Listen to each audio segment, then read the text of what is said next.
I think it has been for quite a while. I remember when the first round of Donald Trump, 2016 to 20, where he explicitly talked to the NATO members in one of the meetings. They have to raise their commitment. So we were talking about 2% of the GDP of the countries. And he said, you have to meet that, because otherwise, why should America bring all the burdens if you are lower than? Dominant role or an important role on the Euro-Asian continent, and therefore they could not dominate Europe after World War II. So therefore, because the Americans, they gave the guarantees, and therefore they said, okay, maybe it is a long strategy. We will see how this will be playing out, and if this is really the fundamental issue, that there will be more a lineage between Russia and the European continent. I don't know, because at the moment things are really fragmented. This is now the discussion inside, because the people, and that is a sensitive feeling in Germany, that unfortunately people from other cultures, they are committing crimes in Germany, and it is seen that they are not, let's say, illegally in our country, and that is the discussion what takes place. Watch Federal Post. Bold and independent.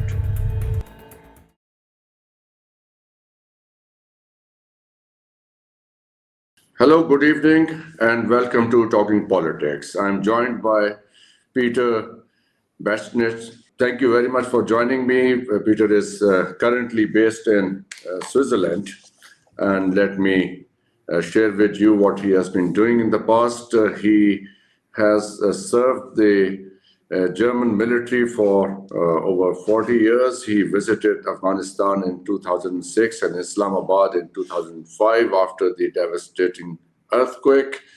Although he is not actively mandated in either German or Swiss politics, Peter is closely following the events on geopolitical scale. He is focusing his interest on security and defense, as well as the emerging technologies that are already affecting economies and social life in our societies. So thank you very much, and I would welcome you to Talking Politics, Peter. Very interesting times as we are talking today. Elections took place in Germany just yesterday, and there are talks about the coalition government and which way will it go. Friedrich Merz, he is the leader of the alliance, that is CDU, Christian Democratic Union, and CSU, Christian Social Union, and their rival party, if you like to call them, their rivals in politics at the moment, AfD, Alternative for Germany. So that is the situation.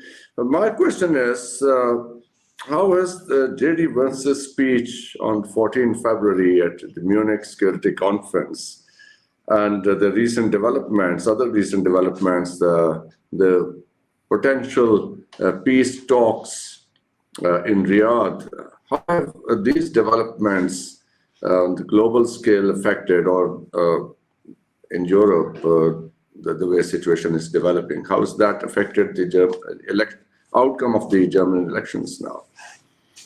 Well, first of all, let me thank you very much to have the opportunity to have this discussion, and that you show interest in another part of the world, mainly Europe, and especially you mentioned the election. We will come back to that. But to give you an answer on on what happened after J.D. Vance, the vice president, gave a speech in Munich. This was reflected later as a bombshell. And a lot of people, they were irritated about his words because he didn't focus on the security situation in Europe, mainly Ukraine and what happened there.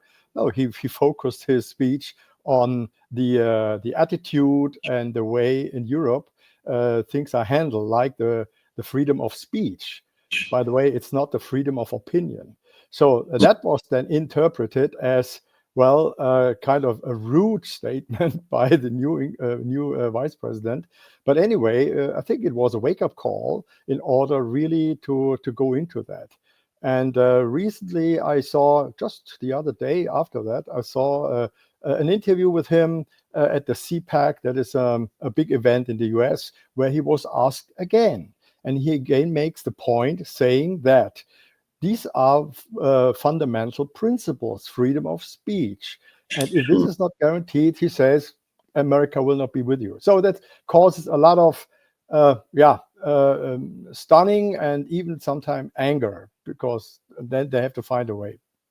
But it has a long history behind it. NATO, European Union, the Second World War, and how things changed. So is there a realization growing in Europe, particularly in Germany, that the Americans have taken advantage of the situation, have used them, discarded them when they choose? Is that a kind of feeling when you say a wake-up call? I think it has been for quite a while. I remember when the first round of Donald Trump, 2016 to 20, where he explicitly talked to the NATO members in one of the meetings. They have to raise their commitment. So we were talking about 2% of the GDP of the countries. And he said, you have to meet that, because otherwise, why should America bring all the burdens if you are lower than that? So this argument is now played out again, but now with a higher percentage. So they are talking about 5% of a GDP. And that is where, from the American view, my experience, NATO is something across the ocean. And when I had talks to them, I said, no, you are also part of NATO, the very important part. So we will see the development. There are a lot of rumors saying, okay, maybe the US will disengage and say, okay, dear Europeans, now it's up to you to bolster your defense. Yeah. I heard a discussion on DW channel, and there was a very interesting remark by the interviewer. He said that it appears that there is an agreement amongst the big powers of the world that Putin can take Ukraine, China can take Taiwan, and the USA can take Greenland. So, in other words, it seems to be kind of an elitist or elite club emerging in the world. They are looking after their interest, and as the Americans have been saying, and we in Pakistan have been really receiving this thing on a constant basis, that there are no friendships amongst the nations. It's the national interest that dictates the policy. Well, I heard words first saying there are no friendship, there are only interests. And that shows what is happening right now. Of course, now, when you mentioned US, Russia, China, they seem, they want to perceive themselves as on the same level in order to look where are their interests in the world. But I'm not sure if they will have a meeting, whatever, a close meeting, say, hey, Chinese President Xi, you can have Taiwan, Russia can have, you take care of Europe, and I take care of the North American continent. Some people like to wish to have that. I'm not really sure that this will happen, because what I sense, and that is a policy by the Americans since 2012, the Obama administration, when they said, hey, we need to pivot to Asia. So there, at that time, he already expressed what is China about in the Pacific, in the whole area, in order that can threaten, let's say, the lines of communications, the lines of trade, and the Americans have given guarantee to Taiwan. So this will be interesting to see when they will come together. But first of all, when he's talking about Trump, when President Trump, when he's talking about Greenland and Canada, well, first of all, we were stunned. Why that? But it's kind of to expand the interests and their view across the US, because, and then they have the big blocks, you have the Euro-Eurasia, and you have the North American continent, and so on. Therefore, well, we will see if this will happen. For Russia, it has always been a kind of, well, they have been looking to have a dominant role or an important role on the Euro-Asian continent. And therefore, they could not dominate Europe after World War II. So therefore, because the Americans, they gave the guarantees, and therefore they said, okay, maybe it is a long, long strategy. We will see how this will be playing out.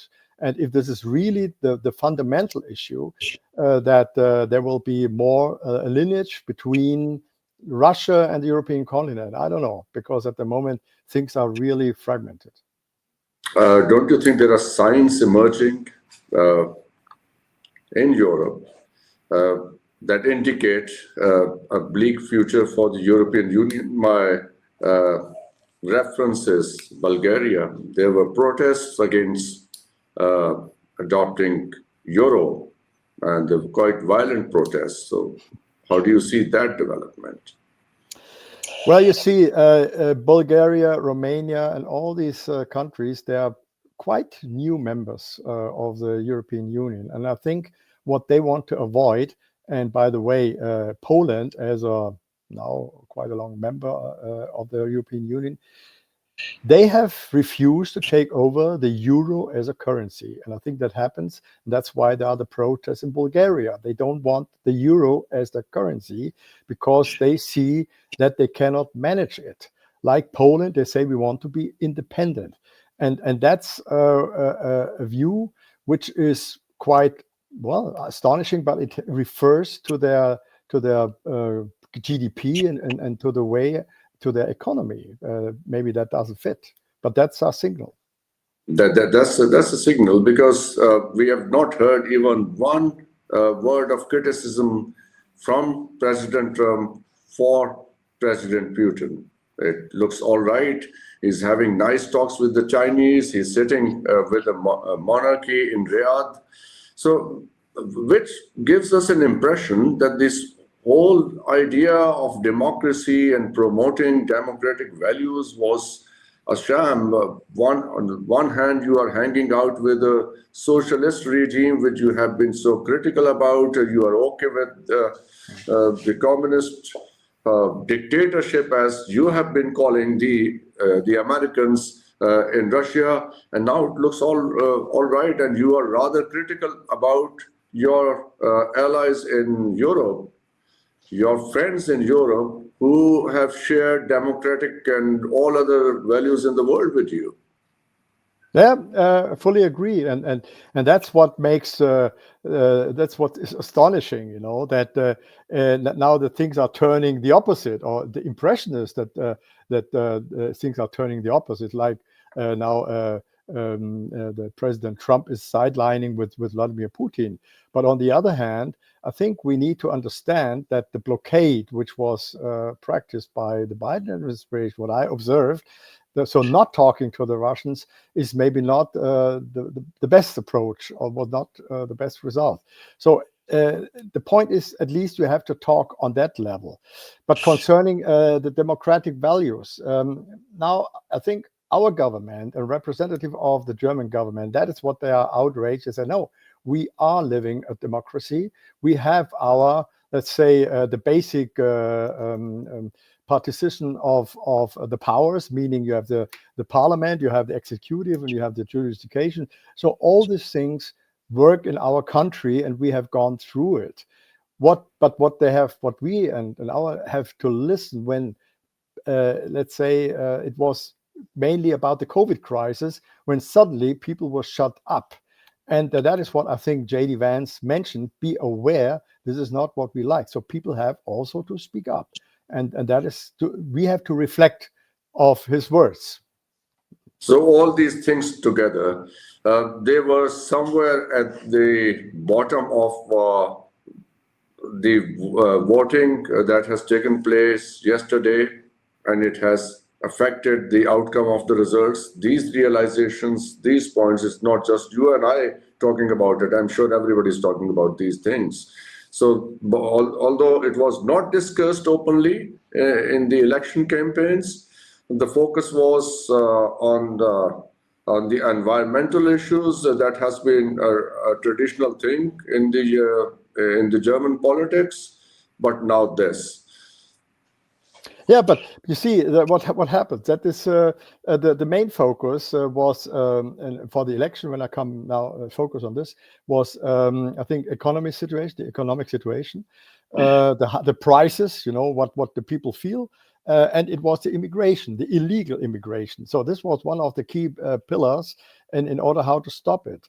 And the AfD they really went to this and talked about that and said, hey, we need to do something. And this is now the discussion inside, because the people, and that is a sensitive feeling in Germany, that unfortunately people from other cultures, they are committing crimes in Germany, and it is seen that they are not, let's say, illegally in our country, and that is the discussion what takes place, and therefore, and that is the same in the US. The US have a larger scale. They have so there you see there's a kind of consonance, and the additional thing is we have the war in Ukraine. So where the Europeans are looking at and saying, hey, where does this head on? Because the European position, what I sensed is, from political leaders, is, well, we support Ukraine in their event for democracy. So, but they have to find out if this is really the case. But there is a paradox within all of this. On one hand, German industries requires, I was reading yesterday, 400,000 workers, aging German population. So you need younger people, skilled workers, who can run the industry. You have a rising competition with the Chinese goods, Chinese automobile industry. So all these things on the plate, and on the other hand, the leader of AfD, Alice Weidel, she is taking a very strong position against immigration. So where does all this stand? It's quite confusing, isn't it? Well, I listened carefully during the recent weeks to the campaign and tried to understand what were the positions, also from AfD and whatever. And AfD, Mrs. Weidel was asked, what about immigrants? And she said, well, when they are legal, so that means you come to the country, apply for a job, and you get a visa, and then you can work. No problem. That was her saying. What she expressed, her view is illegal, and that is what we were flooded. People, and I saw this in 2015 with my friends, people came in from, let's say, from the Middle East through Turkey to Hungary, and what did they do? They throw away their passports. You know, what is that? This is crazy. And that means somebody has told them, get rid of the passports, and then you will have, and say asylum, and that's it. And that is what we, let's say, what we don't want. And this is according to law. So let's move on to the next thing. But these are very interesting developments, what you are telling me. But from sitting in Pakistan, see, you've been here in 2005 in Islamabad. I would like to know how you remember those days. But there was a whole narrative against the far right.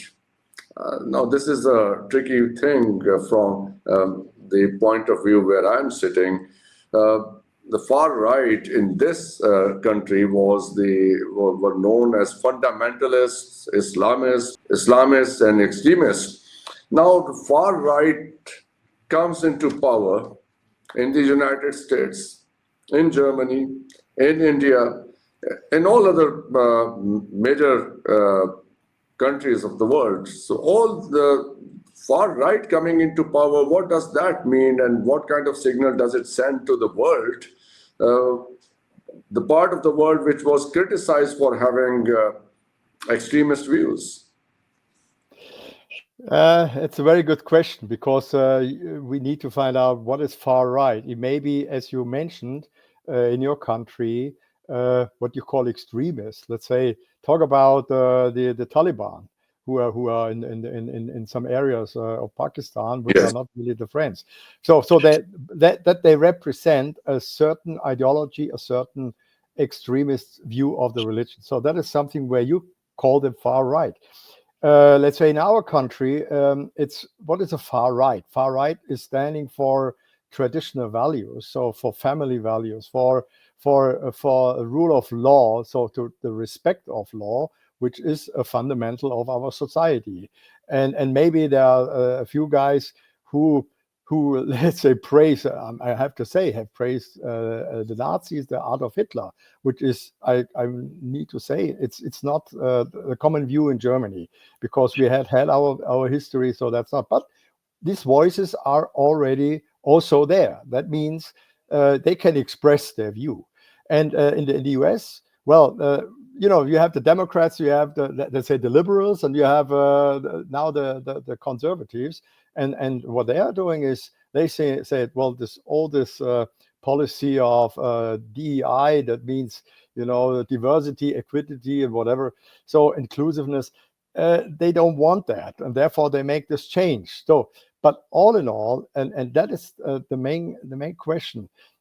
It's the way how we live together. And now coming to Pakistan and Afghanistan. I was in Afghanistan. No, I was in Pakistan in 2005, and I was very fascinated when I came to Islamabad. And I was with a team, and we went to the earthquake-stricken area, and saw that we were doing good things. But I had a sense of feeling. I want to tell your audience that, and I said it later to the Supreme headquarters in Brussels, to the SACEUR. I said to him, we will not stay long in Pakistan, because we have to respect the Pakistani army, because they were securing like a cordon sanitaire around us in order so that we could do the work. But the Pakistani army needs to get the credits in order to do something, the credits for their own population, and not we as NATO.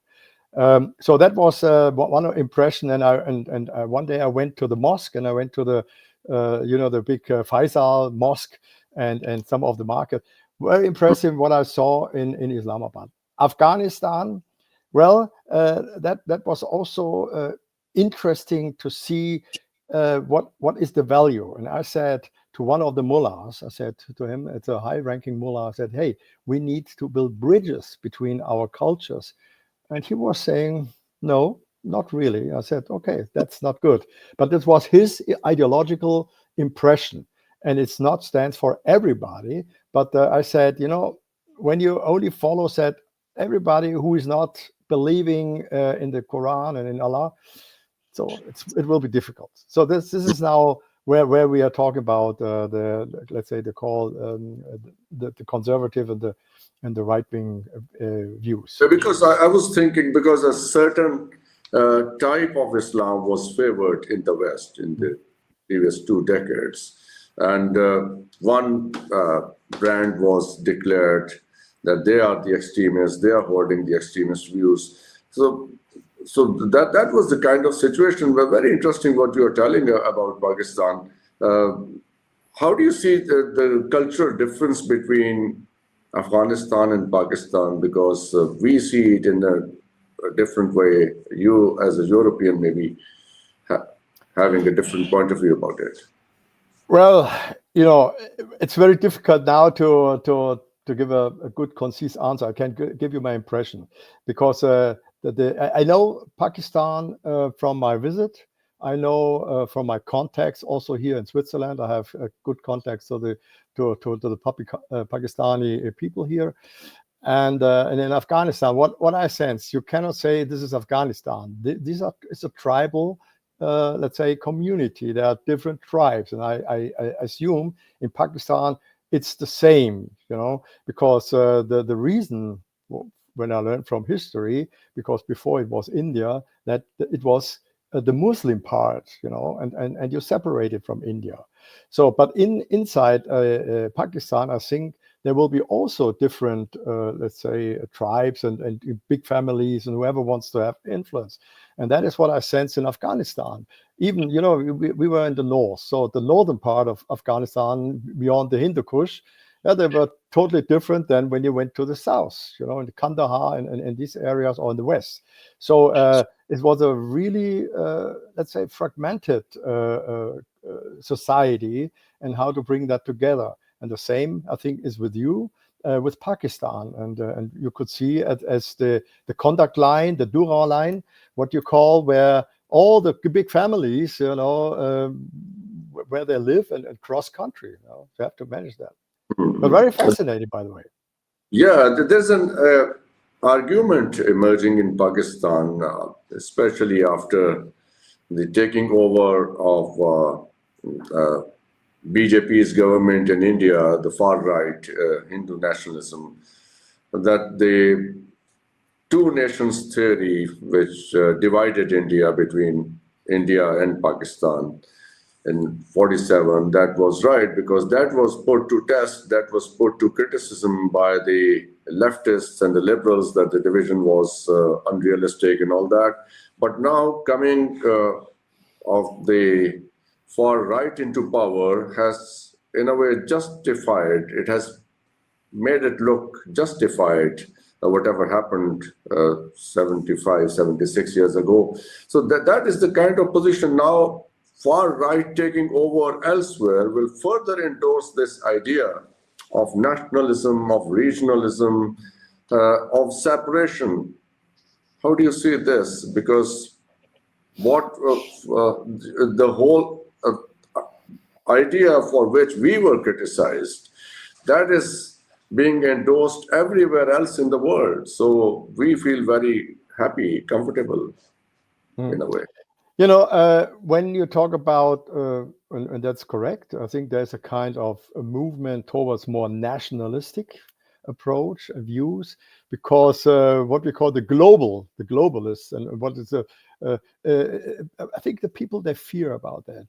They heard, okay, we have the big let's say organizations who think to run the world, and there's much criticism about the top big companies who are, let's say, transcontinental operating. They don't care about national feelings, about national interests, so they operate globally. And probably this is now a swing back, saying, okay, now the countries want to get control of what was told. No, we are in control. Like, when you talk about the COVID pandemic, it was the World Health Organization saying, hey, we will put up the rules, or other institutions that were gathering in Davos, which is now criticized because they have their agenda, which doesn't meet maybe the national agendas. And I sense that is why the right movements, nationalistic, they get more attraction by the people. And maybe this happened also in your country, in Pakistan. Yeah, because we can see that the far right and the nationalistic forces, they are getting stronger everywhere. So is the case in this region, or in Europe, or in North America. Going back a little bit, if you allow me, just going back in history. I was reading about Europe after the war, 1945 to 1947. All the countries, Austria, Germany, Belgium, Western Europe especially, all the people who were exported to other countries, like Austrians in Belgium were sent back to Austria, Germans everywhere else were sent back to Germany. So that was the kind of design that was created. And at the same time in history, 1947, Pakistan was created. And when Pakistan came into being, all the Hindus were pushed out of this land. All non-Muslims, if you like to say, apart from some Christians remaining, but primarily Hindus and Sikhs. So that was the kind of design that was created, putting people in pockets, people belonging to whatever religion and whatever culture. So that kind of nationalism was created at that time. How do you see that? And it is coming back to us 80 years later? Well, an interesting observation. I didn't see it like that. I know that there were deportation in Poland when Germany has, let's say, lost the war. And we had in the east lost also territories that was then taken over by Poland, and especially people from eastern Poland. They were moved to the western Poland, so in order to make this mixture.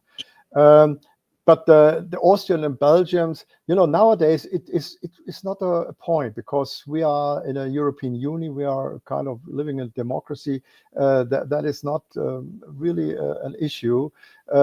Probably what the big powers after World War II, and that were the Soviets on the eastern side, the Americans, the French, the Brits, Canadians, and whatever. So they put their rule on what happened in Germany. So whatever, and therefore, well, when you compare it, I don't know if you can compare it with, in this respect, with Pakistan, because you have really a specific situation concerning, the Muslims and the Hindus, and this is, when I understand religion, the concept of religion is different, right?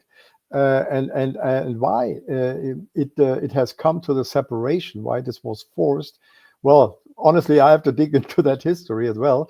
But now it's a fact that you're living in the situation, and what we observe from Europe, especially when we talk about, let's say, the nuclear weapons, that your country has nuclear weapons and India. So we always hope there will be no clash, never. And Hopefully, hopefully yes, this will stay in future, and people come together, because that will be disaster. And that is, by the way, comparable to our European situation, that we well, allow me live to in this situation. bold question. Yeah, sorry. Bold question towards the end.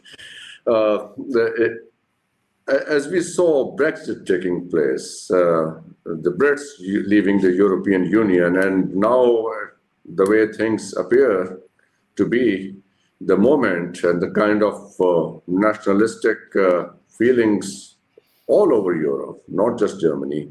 You think there's a possibility that Germany will choose to leave the European Union? To be frank, there might be some voices telling this, but I don't think that we will leave the European Union, because from the idea, the European Union as such, or the EWG, that was before that. That means when we were building Europe, this was kind of peace project. That was because for your listeners, we had the war between Germany and France, and since that, and we were constant enemies. But now, since we have formed the European Union, this European economy community, then we came closer together, which is important. So nowadays we don't talk about having a war with let's say, with France. So I don't think that Germany, there will be a party saying we will leave.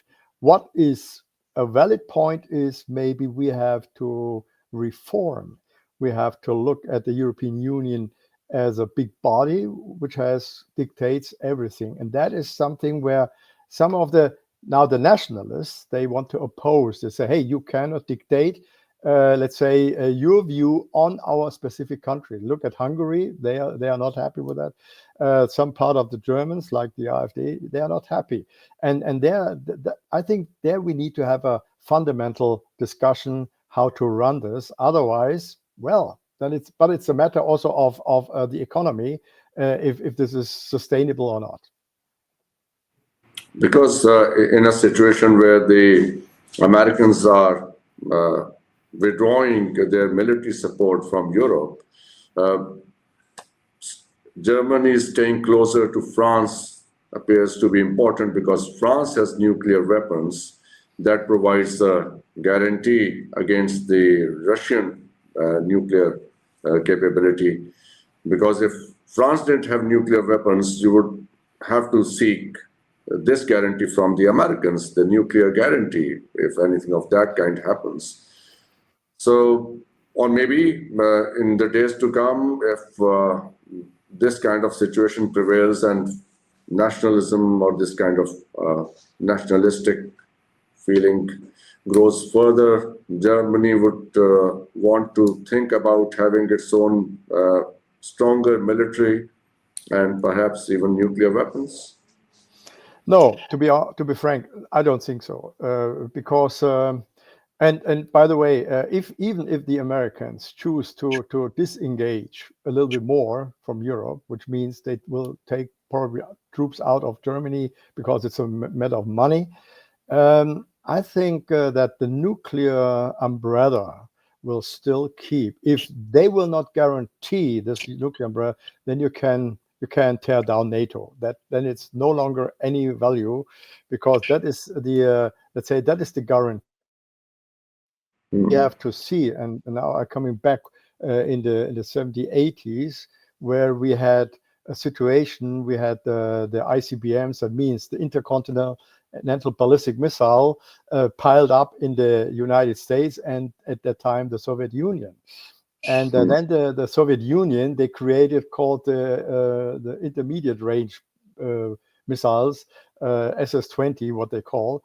And at that time, one of the German former chancellor was Helmut Schmidt. He said, "Hey, we need to outrage this, and to make a link to the strategic arsenal to the US. That is then our guarantee, and we call that the flexible response." And that was then the guarantee at all. But well, to be honest, the French nuclear arsenal, also the Brits, would not be enough. Okay, they have it capability, but it's not enough to counter any Russian threat. If Russia even want to say, "Hey, we want to threaten Europe," and by the way, I don't see it even now after 40 years having been in service in the Bundeswehr. Thank you so much, Peter, for your time, sharing your thoughts with us. And thank you very much for watching. Take care of yourself. Good night. Hafiz, Pakistan. Good night. Thank you very much to Pakistan, and all the best to your listeners. Thank you. Bye-bye.